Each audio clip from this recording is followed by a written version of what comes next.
Hello friends, আশা করছি আপনারা সকলে ভালো আছেন। মার্কেট প্লেস বাংলা চ্যানেলে আপনাদের সবাইকে স্বাগত। আমি রয়েছি আপনাদের সঙ্গে প্রণব। আজকে মূলত যে বিষয়টা নিয়ে আলোচনা করব, শেয়ার বাজার। শেয়ার বাজার নিয়ে মানুষের মনে, বিশেষ করে বাঙালিদের মনে একটা ভীতির সঞ্চার হয়ে আছে। ধারণা শেয়ার বাজার মানে জুয়া, সেখানে মানুষ গিয়ে সর্বশান্ত হয়ে যায়। এটা কি সত্যি, নাকি শেয়ার বাজার একটা ব্যবসা? শেয়ার বাজার জুয়া নাকি ব্যবসা, এই বিষয়ের উপরে আজকে আলোচনা করব।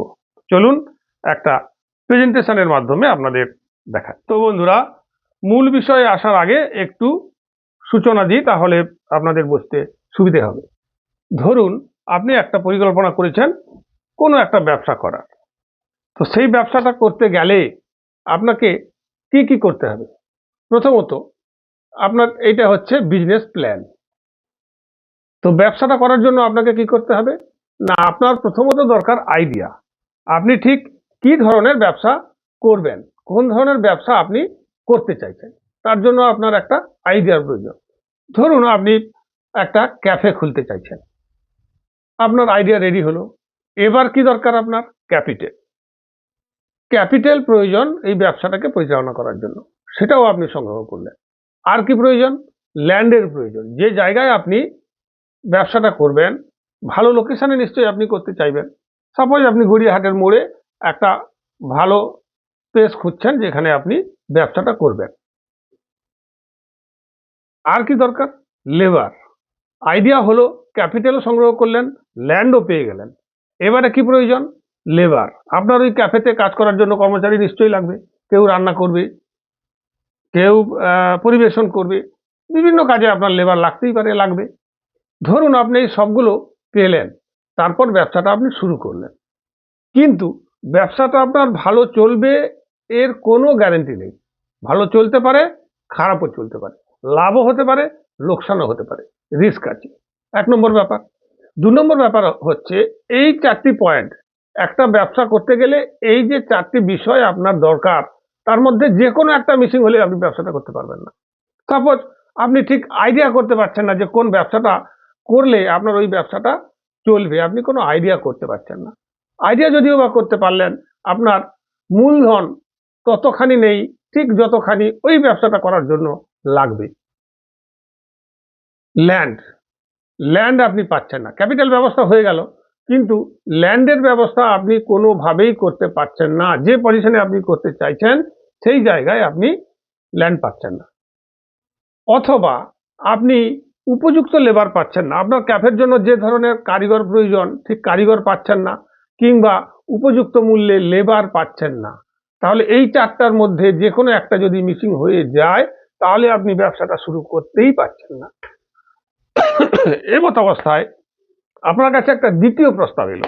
ধরুন আপনার কোনো বন্ধু আপনাকে বলল যে ভাই, আমার ব্যবসাটা তো ভালো চলছে, তুই জানিস। হ্যাঁ জানি তো। তো ওই ব্যবসাটাকে আমি একটা নতুন ব্রাঞ্চ খুলবো ভাবছি, কিন্তু আমার কাছে মূলধন নেই। তুই এক কাজ কর, ওখানে দোকানটা খুলতে 1 লক্ষ টাকা লাগবে, আমি 50,000 দিচ্ছি, তুই 50,000 দে। দুজন মিলে ব্যবসাটা শুরু করি। অর্থাৎ কি, শেয়ারে ব্যবসা শুরু করতে চাইছে আপনার বন্ধু। এটা আমি এক্সাম্পল হিসাবে বলছি। আপনি দেখলেন যে বন্ধুর ব্যবসাটা তো ভালোই চলছে, ভালো রোজগার করছে, আপনি জানেন ওর ওয়েল এস্টাবলিশড বিজনেস, ভালো মুনাফা হচ্ছে। আপনি ভাবলেন ঠিক আছে, আমি রাজি হয়েই যাই। আপনি রাজি হয়ে গেলেন, নতুন ব্রাঞ্চ খুললো, সেখান থেকে উপার্জন শুরু হলো। সেখানেও লাভ লোকসানের রিস্ক আছে, কিন্তু আপনি আগে থেকে জানেন যে যে ব্যবসাটা আপনার বন্ধু করছে, যে ব্যবসায় আপনি এন্ট্রি নিতে যাচ্ছেন, সেই ব্যবসাটা চলছে ভালো, এবং সেই ব্যবসাটা আপনার বন্ধু সফলতার সঙ্গে পরিচালনা করছে। আপনি সমস্ত কিছু জেনে বুঝে সেখানে ইনভেস্টমেন্ট করছেন। আর কি না, আপনার পুরো মূলধনটাও লাগছে না। অর্ধেক মূলধন আপনার বন্ধু দিচ্ছে, অর্ধেক আপনি দিচ্ছেন। আপনার হাতে ওই 50,000 টাকাই তো ছিল, 1 লক্ষ টাকা নেই। থাকলে আপনি তো নিজেই করতে পারতেন। এই সমস্যা থেকে বাঁচা গেল। তো শেয়ার ব্যাপারটাও ঠিক সেম জিনিস। কোনো কোম্পানি আপনাকে অফার করলো যে আমার কিছু পরিমাণ শেয়ার আমি আপনার হাতে তুলে দিচ্ছি, অর্থাৎ আমার কোম্পানির মালিকানা আমি আপনাকে দিচ্ছি। ওই কোম্পানির কিছু পরিমাণ মালিকানা আপনার হাতে আসছে। তার মানে কি দাঁড়াচ্ছে না, ওই কোম্পানি যদি প্রফিট করে সেই প্রফিটের আনুপাতিক হারে প্রফিট আপনিও পাবেন। ওই কোম্পানি যদি কোনো কারণে ক্ষতিগ্রস্ত হয়, লস করে, তাহলে সেই লসটাও আপনার থাকবে। একটা উদাহরণ দিই, ধরুন রিলায়েন্স রিলায়েন্স নামের একটা কোম্পানি। রিলায়েন্স খুব বিখ্যাত কোম্পানি, আমরা সবাই জানি। এই রিলায়েন্স কোম্পানি আপনাকে অফার করলো যে আমার কিছু পরিমাণ শেয়ার আপনি কিনতে পারেন, তাহলে লাভ লোকসান যা হবে সেটা আপনি পাবেন আনুপাতিক হারে, আপনি যতটুকু শেয়ার কিনছেন। এখন আপনি রিলায়েন্সের শেয়ার কেন কিনবেন সেইটা আপনাকে ভাবতে হবে। আপনাকে তখন খোঁজখবর নিতে হবে যে রিলায়েন্স ঠিক যে ধরনের ব্যবসাটা করে সেই আইডিয়াটা বাজারের উপযোগী কিনা। সেই পুরনো কনসেপ্ট আপনি নিজে করলেও যা, যখন অন্য কোম্পানির শেয়ার কিনছেন তখনও আপনাকে এই বিষয়গুলো দেখতে হবে। তাদের পর্যাপ্ত মূলধন আছে কিনা, তাদের হাতে পর্যাপ্ত তাদের ব্যবসা পরিচালনার জন্য যে পরিমাণ ল্যান্ডের প্রয়োজন সেগুলো আছে কিনা, দক্ষ লেবার তাদের হাতে আছে কিনা, এ সমস্ত কিন্তু মার্কেটে অ্যাভেলেবল। প্রত্যেকটা কোম্পানির রেজিস্টার যে সমস্ত কোম্পানি আছে সমস্ত কোম্পানির তথ্য ওয়েবসাইটে পাওয়া যায়, সরকারি ওয়েবসাইটে আপনি পেয়ে যাবেন। আমি বলছি না কিন্তু রিলায়েন্সে ইনভেস্ট করতে, ভুল বুঝবেন না বন্ধুরা, আমি রিলায়েন্স নামটা উদাহরণ হিসাবে নিয়েছি।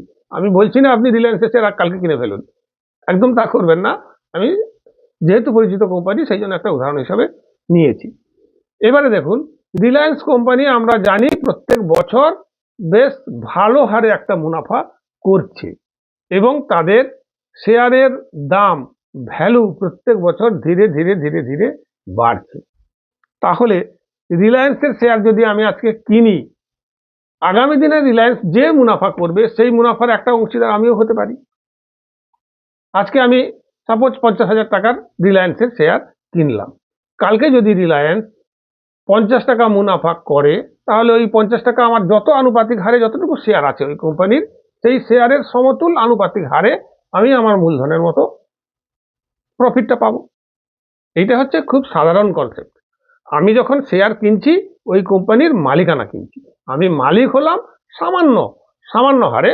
আমরা তো হাজার হাজার কোটি টাকা দিয়ে আর কিনতে পারবো না, তাই কোম্পানির সামান্যতম শেয়ার, একটা শেয়ার কিনেছি, 10 কোটি শেয়ারের মধ্যে আমি একটা শেয়ার কিনেছি, তো সেই আনুপাতিক হারে আমি মুনাফাটা পাবো, লস হলেও পাবো। মাথায় রাখবেন, যারা লং টার্মে ইনভেস্ট করে, আজকে টাকা ফেলে দিলাম কালকে তুলে নেব, ইটস জুয়া।